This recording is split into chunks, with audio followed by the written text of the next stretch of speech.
Hi guys, good morning. Ayan, so dito ulit tayo guys sa Parfums. Meron tayo ditong isushoot na Pomeranian. Ayan, parehas ang kulay. Ayan, mga kadugi natin dyan, mga dog lovers, mga breeder ng pom. Ayan, so good morning sa inyo guys. So sa episode na ito guys, ituturo ko naman sa inyo yung paano mag-shoot ng isang Pomeranian. Ayan, ito guys. So ayan na sila guys, dalawang. Ito si Waki. Ayan, yun yung lalaki natin guys, yung barako natin. Ayan. Ayan yung lalaki natin. Tapos, ano pangalan nito? Si Isa. Ayan, so guys, ito naman si Isa. Ayan. Ayan naman si Wina. Ayan si Mrs.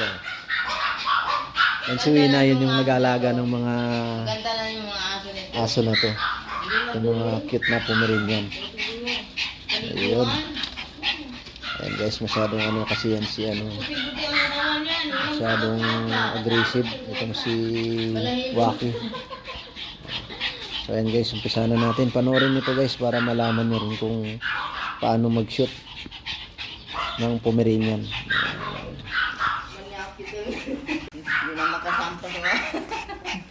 Okay na. So yun guys, kailangan na natin ng isang tali. Kailangan, kung walang maghahawak sa babae, kailangan itali nyo para hindi pumiglas. So ito guys, hindi na ako yung tinali ko na lang siya para hindi na siya pumiglas at makalayo.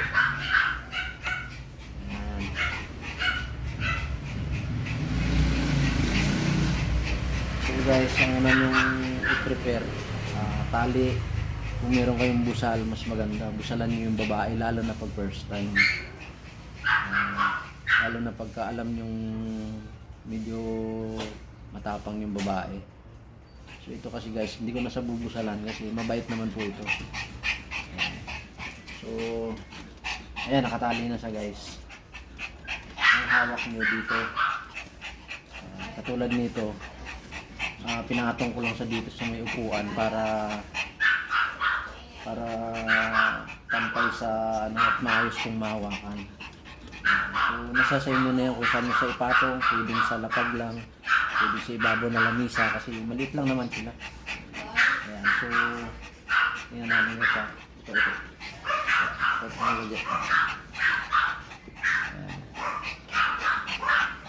So mas maganda kung yung lalaki sumasampa.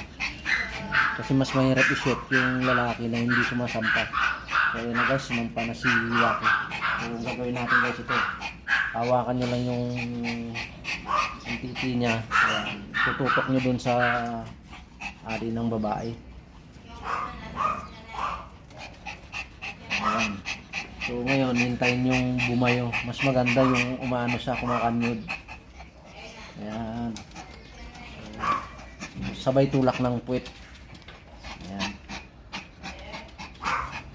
Kasi pag nararamdaman ng lalaki na nakatutok na yung ari niya dun sa babae, itutuloy-tuloy niya na yan. Katulad nito.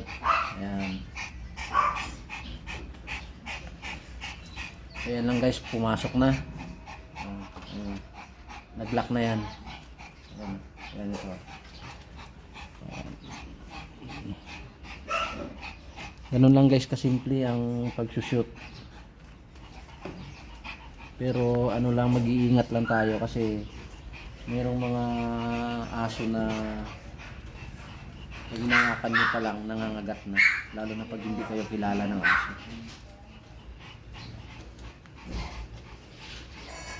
Nag-lock na yan guys. Ayan.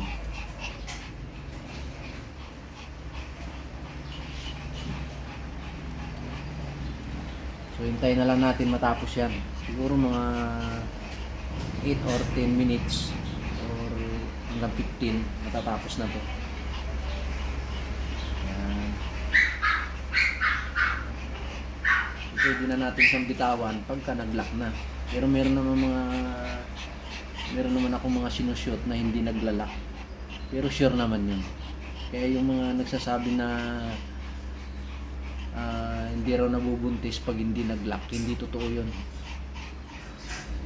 Bilang isang dog shooter, ako po nagpapatunay na nakakabuo. Nakakabuo yung hindi naglalak. Kaya tayo may dog shooter, kasi kung minsan hindi talaga naglalak ang aso. Sobrang gigil nila, bumubula na kaagad. So, hawakan na lang ng shooter yan hanggang sa matapos.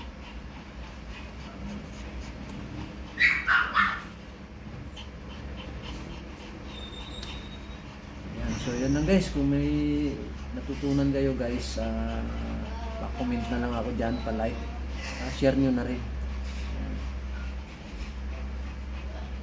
Yan na guys, bye-bye. Ingat kayo. God bless.